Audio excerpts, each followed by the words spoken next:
Hola, les saluda José Nicolás Brizuela Ochoa y junto a mi esposa Lila Loyo de Brizuela estamos muy contentos de compartir con ustedes en este Congreso de Semana Santa 2021, Muriendo para Vivir.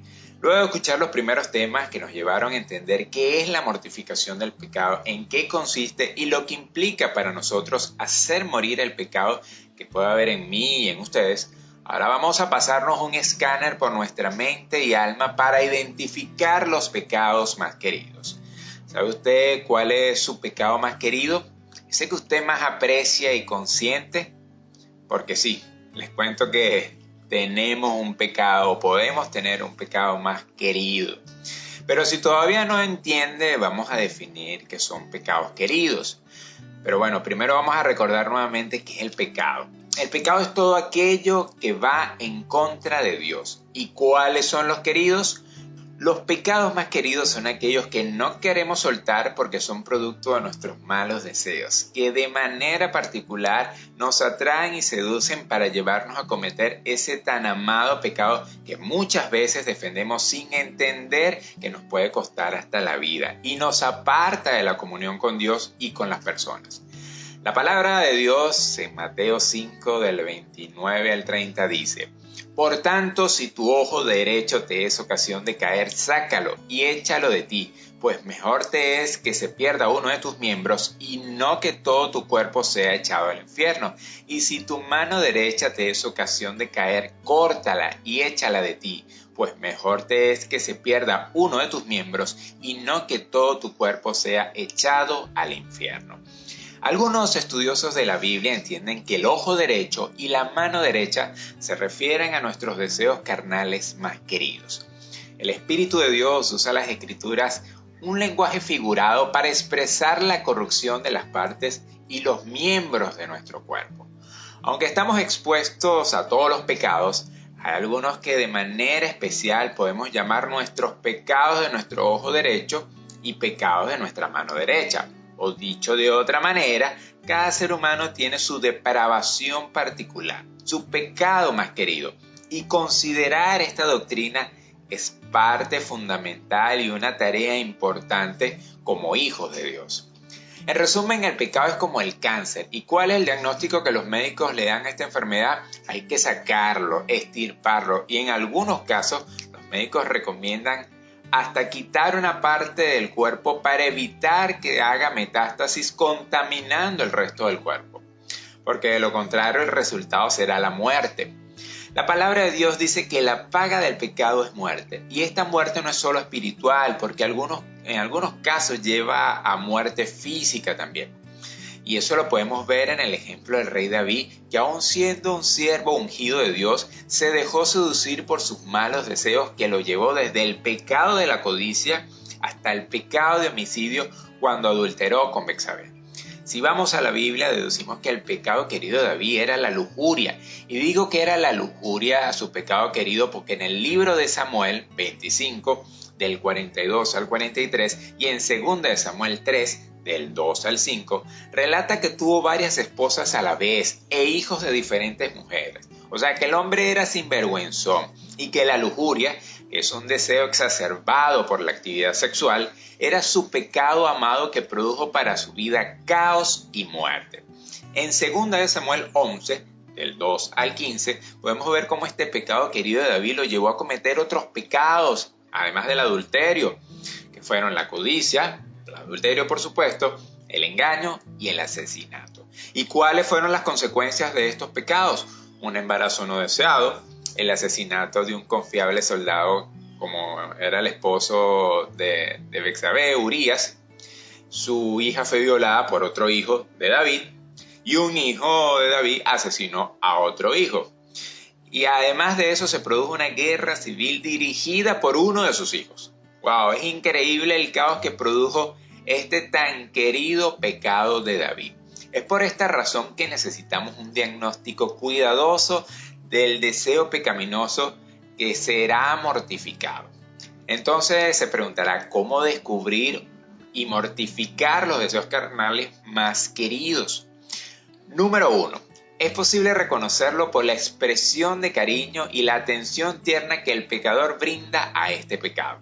El amor fuerte generalmente tiene un solo objeto: Nosotros tenemos un afecto especial por un deseo carnal particular.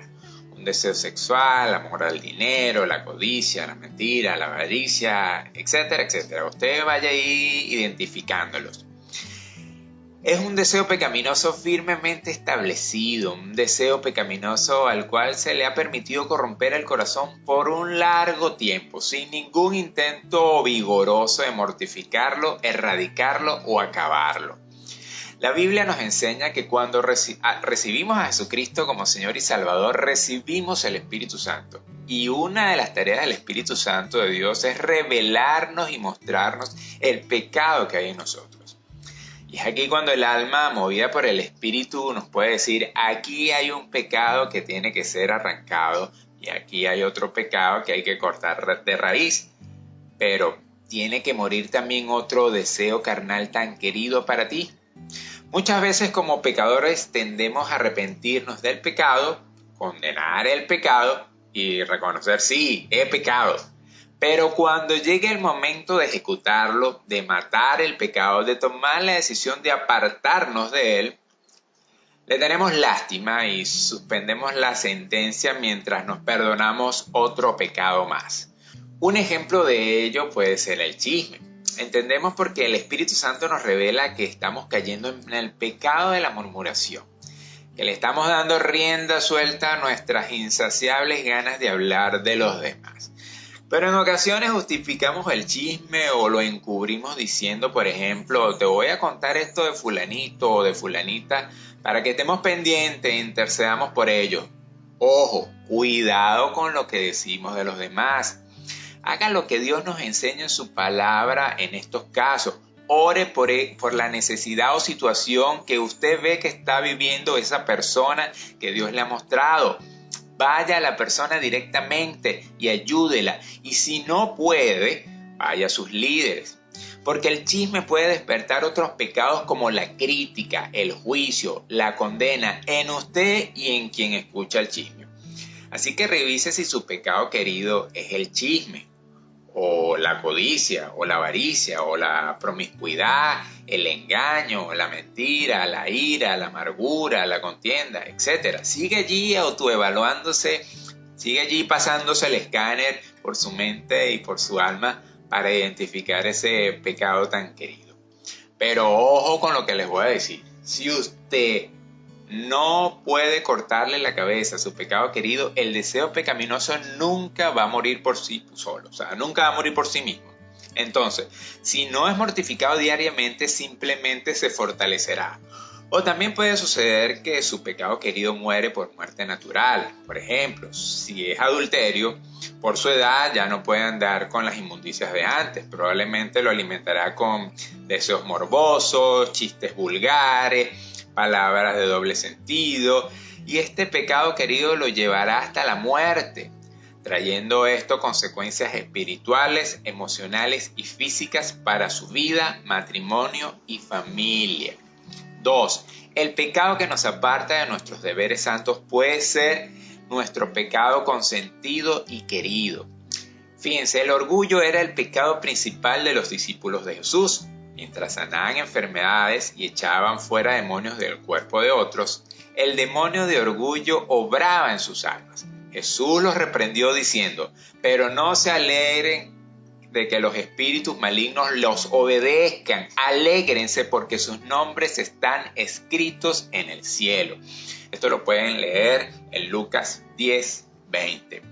El pecado no mortificado, consentido, hace inútil al creyente. El pecado no mortificado normalmente produce una enfermedad espiritual en la vida de un creyente. Su testimonio casi nunca es usado ni bendecido por Dios. Muchos creyentes permiten que los deseos pecaminosos destruyan el alma y vivan en sus corazones. Y estos, como los gusanos, comen la raíz de su obediencia y la corrompen y debilitan día tras día. Una forma de reconocer esto es preguntándose, ¿mi vida está siendo usada por Dios en estos momentos? Respóndase ahí usted mismo, ¿sí o no? ¿En qué área no está siendo usted útil para el Señor? ¿Qué es eso que lo desconecta de las cosas de Dios? La flojera, La apatía puede ser ese pecado tan querido que podemos tener y que nos separa de nuestros deberes santos como orar, leer la Biblia, compartir a otros del Señor, porque nos saca de nuestra comodidad. La avaricia por el dinero también puede ser un pecado que nos aleja de Dios, porque no tengo chance de capacitarme, participar en las reuniones de grupo pequeño, porque estoy siempre ocupado haciendo plata, trabajando y trabajando. El egoísmo es estar siempre pendiente de nuestras cosas, de mis proyectos personales, de disfrutar de los placeres de la vida. Nos alejan de nuestros deberes como cristianos. Por ejemplo, dejo de atender a los discípulos porque estoy muy ocupado o distraído en mis cosas. Ojo con esto, porque si estos pecados están presentes en nosotros, estamos en peligro de ser endurecidos para hacer las cosas de Dios. Y considere allí la advertencia hecha en Hebreos 3 del 12 al 13, que dice: mirad, hermanos, que en ninguno de vosotros haya corazón malo de incredulidad para apartarse del Dios vivo. Antes exhortaos los unos a los otros cada día, entre tanto que se dice hoy, porque ninguno de vosotros se endurezca con engaño del pecado. 3. También es posible reconocer los pecados queridos por su dominio. Así como hay una especie de gobierno en el infierno, Belcebú es el llamado príncipe de los demonios, hay en el alma del hombre malvado algún pecado que sigue siendo el principal y conserva su trono. Todos los demás pecados, por decir así, se arrodillan ante este y son parte de su séquito o siervos obedientes. Por ejemplo, si la codicia es el pecado querido, mentir, engañar y estafar son los pecados que le sirven. Si es la ambición, amoldarse a lo indebido, prestarse a la corrupción pecaminosa, son los pecados que le sirven. El pecado de la vanagloria, delirio de grandeza, de querer ser siempre admirado o admirada, le sirven los pecados del orgullo, la mentira y la altivez. 4. Aquel pecado que hace remorder la conciencia de una manera particular puede ser su pecado consentido preferido. La palabra griega traducida conciencia significa un conocimiento en conjunto o conocimiento compartido con otro. O sea, la conciencia es un conocimiento compartido con Dios. La conciencia es el lugarteniente de Dios, es el espía de Dios, es el agente secreto en nuestro pecho, el observador perfecto de lo que pensamos y hacemos, cotestigo de Dios. Como lo sugiere Pablo en Romanos 9:1, con Cristo de testigo hablo con toda veracidad, mi conciencia y el Espíritu Santo lo confirman. Ahora bien, ¿le parece a usted que todavía no sabe o no ha identificado cuál es el pecado que usted ama? Bueno, escuche la voz de su conciencia, que es la parte espiritual que Dios usa para decir lo que está mal ante Dios y los hombres. Dios ha dado la ley moral de los 10 mandamientos para condenar el pecado donde quiera que éste se encuentre. La ley moral de Dios tiene el propósito de descubrir la culpa del pecado de los creyentes. La ley de Dios tiene el propósito de despertar a los creyentes para que vean la culpa de sus pecados y para que se humillen a sí mismos y traten con Él. ¿Qué les remuerde la conciencia, pero aún siguen consintiendo? Si usted realmente quiere hacer morir sus deseos pecaminosos, permita que la ley moral de Dios, los 10 mandamientos de Dios, inquieten su conciencia, hasta que usted sea convicto de la terrible culpa de sus deseos pecaminosos. Y no se contente hasta que pueda decir como David en su arrepentimiento en el Salmo 51:3, que dice: reconozco mis rebeliones y mi pecado está siempre delante de mí. Fíjense, Adán y Eva sintieron pena, remordimiento por su desobediencia. Lo vemos en Génesis 3:7. En ese momento se le abrieron los ojos y de pronto sintieron vergüenza por su desnudez. Entonces cosieron hojas de higuera para cubrirse. Nuestros pecados queridos nos llevan también a escondernos de Dios. Y sigo nuevamente con el ejemplo de Adán y de Eva, ahora en Génesis 3:8, que dice: el hombre y su mujer escucharon que Dios, el Señor, andaba por el jardín a la hora en que soplaba el viento de la tarde, y corrieron a esconderse entre los árboles del jardín. ¿Sabes? Es posible que estemos haciendo tú y yo como Adán y Eva, estemos ocultándonos del Señor. Por eso es importante que nos preguntemos, ¿por qué me estoy escondiendo de Dios? ¿Qué estoy ocultando? Cuando nos apartamos de Dios es porque sabemos que hay algo que no estamos haciendo y que no le agrada a Él. Si hay algo nuevo en su vida o viejo, ¿qué es eso que hace más ruido en su conciencia y por tanto lo lleva a esconderse de Dios? Vaya allí revisando en su mente. Si usted está en el pecado de fornicación, adulterio, ve pornografía, desviación sexual, está maltratando física y mentalmente a su pareja o hijos o cualquier otro pecado, usted no está en comunión con Dios. Su pecado impide la comunión con Dios y mientras más lo consienta, lo apartará más y más de Dios. 5. Es posible reconocer mi pecado consentido por su impaciencia con el reproche. Y un ejemplo de esto lo podemos ver en la Biblia en Marcos 6, donde relata que Herodes escuchaba con gusto a Juan el Bautista hasta que éste empezó a predicar en contra de su relación con Herodia, la ex esposa de Felipe, el hermano de Herodes. Este es el típico "con mi pecado no te metas".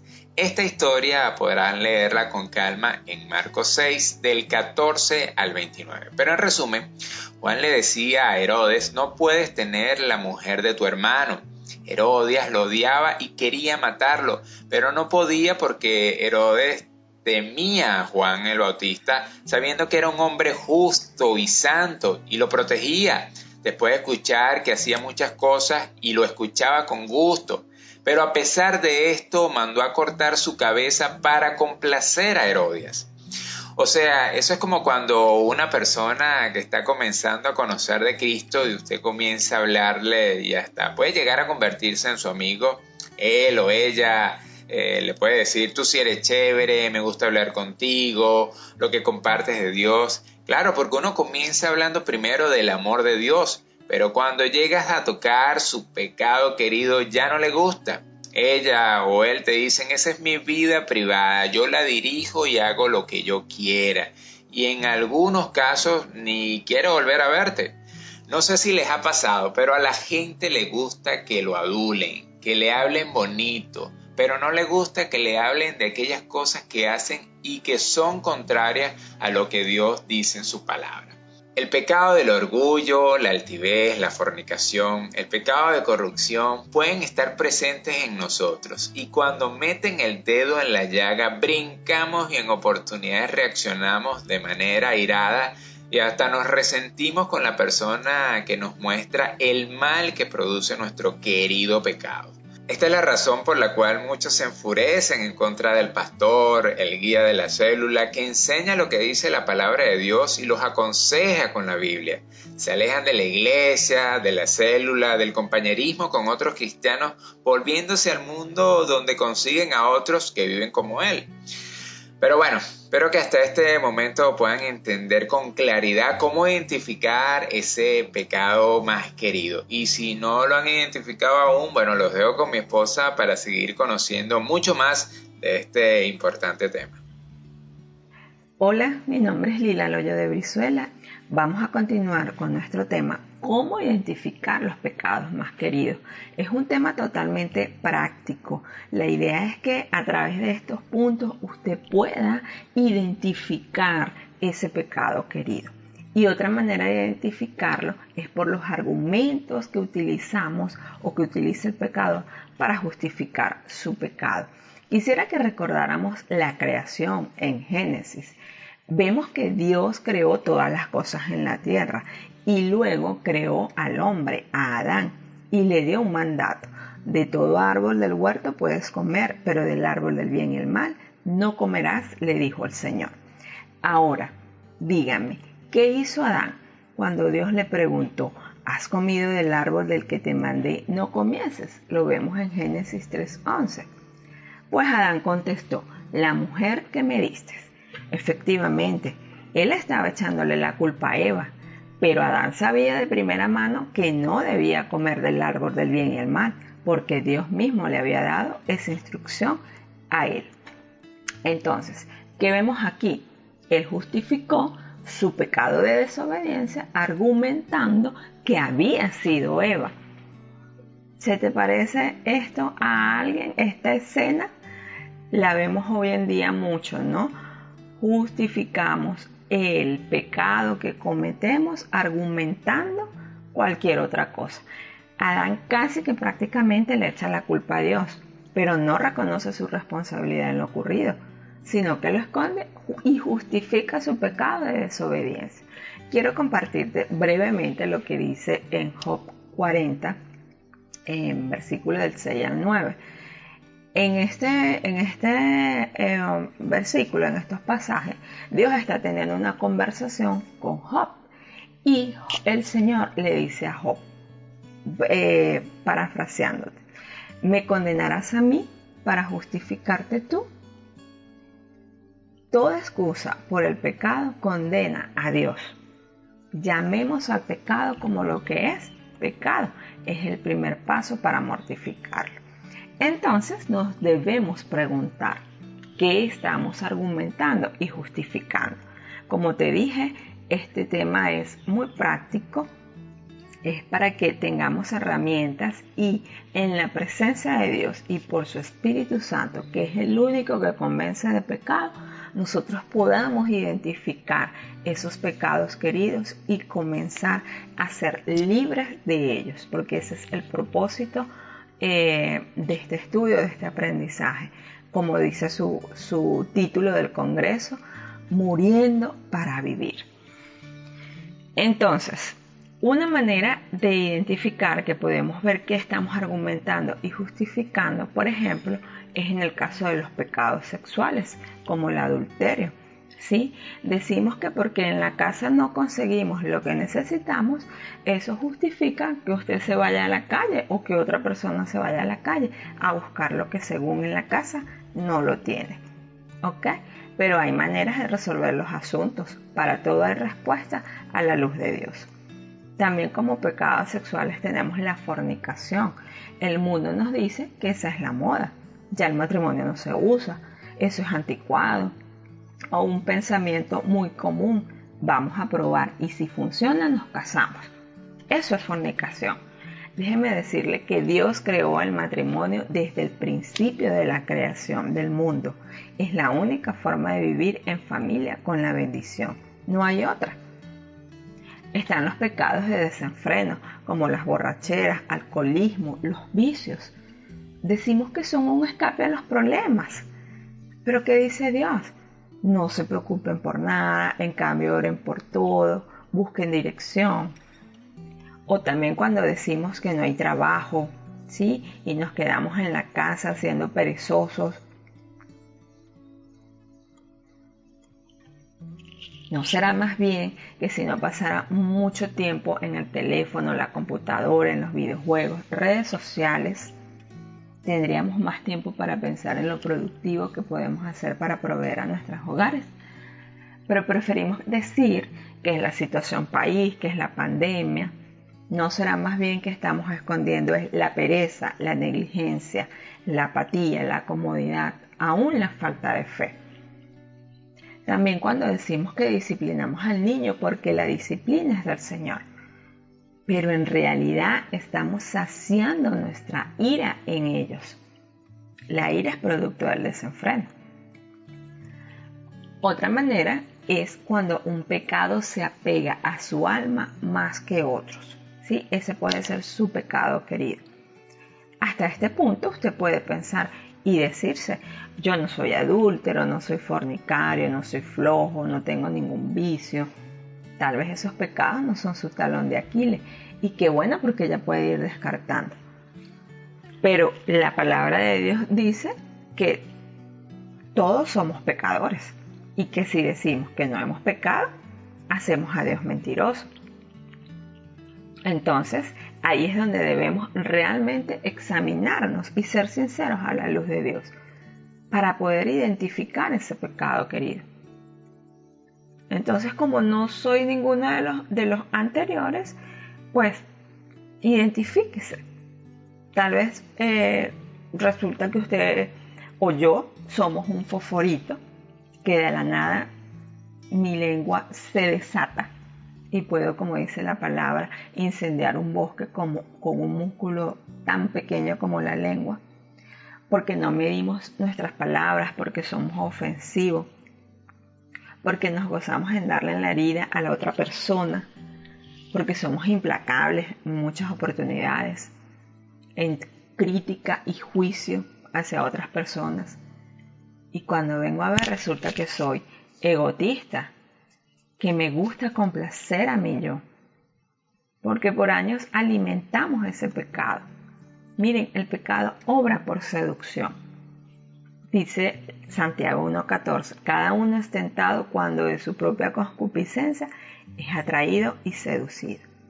Usted y yo necesitamos saber la tendencia pecaminosa que está arraigada en nuestra naturaleza.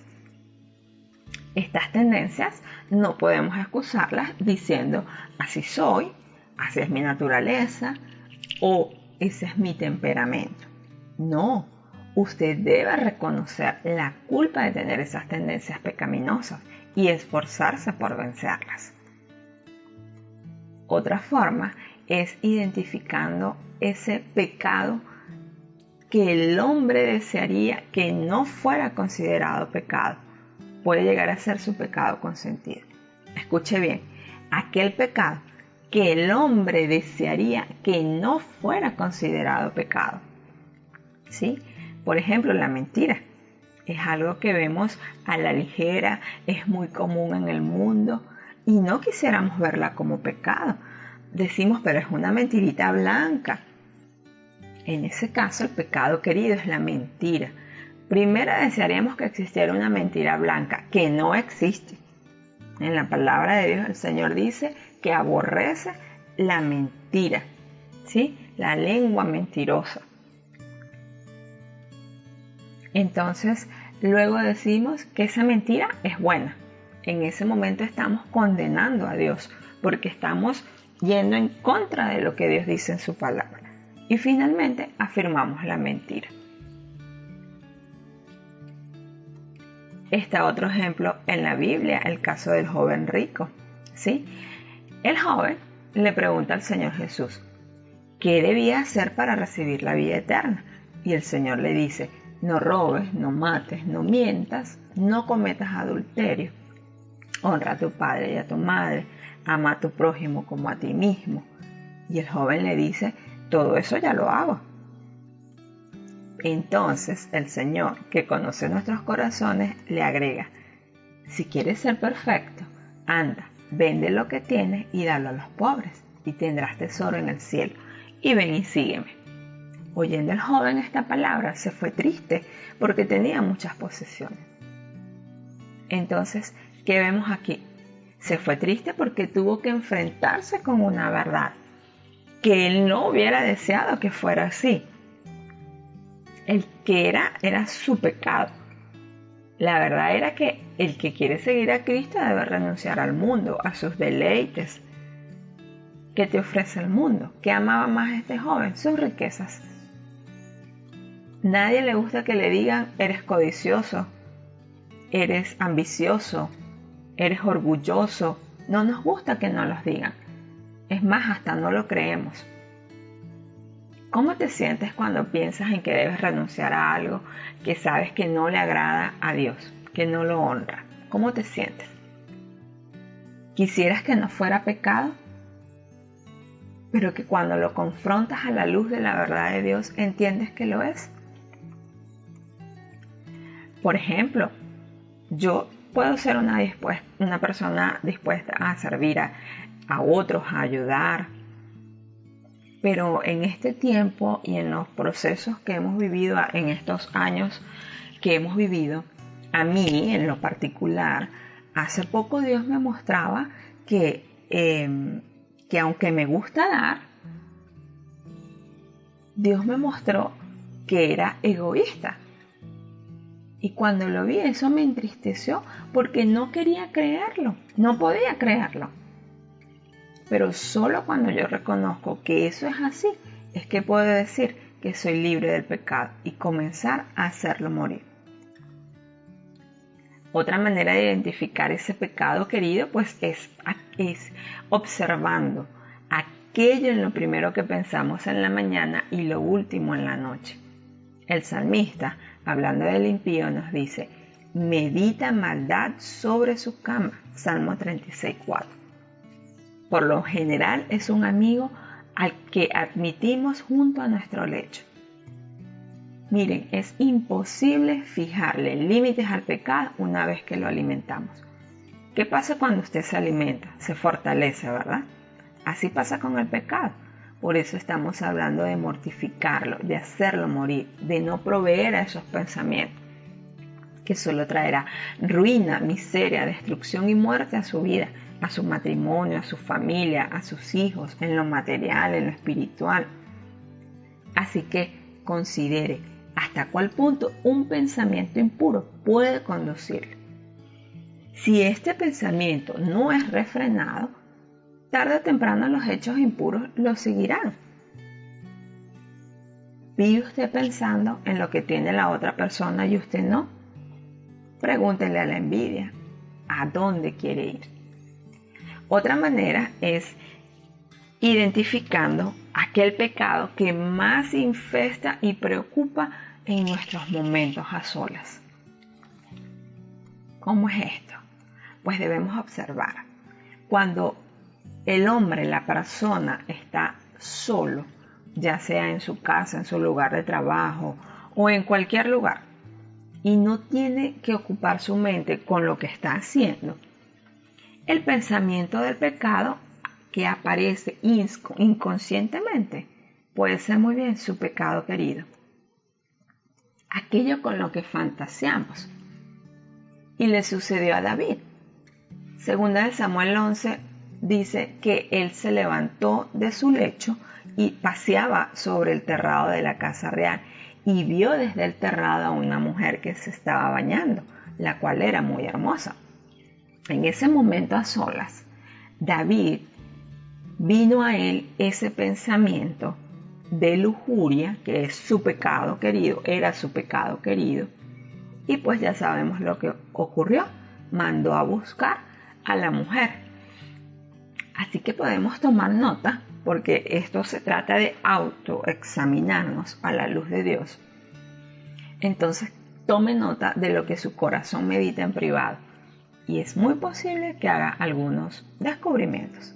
Y para terminar, aquel pecado por el cual estamos dispuestos a tolerar muchas penurias y sufrimientos puede ser su pecado querido. Así es. Observa aquello en lo que estamos dispuestos a colocarnos en situaciones infames, vergonzosas, irrazonables, tal vez por obtener cosas, tal vez por codicia, tal vez usted es considerado en su comunidad como tacaño, como avaricioso, se expone a la burla, incumple con sus deberes, pero pensando en lo que desea, en satisfacer su deseo de codicia. O supongamos que el deseo es la ambición.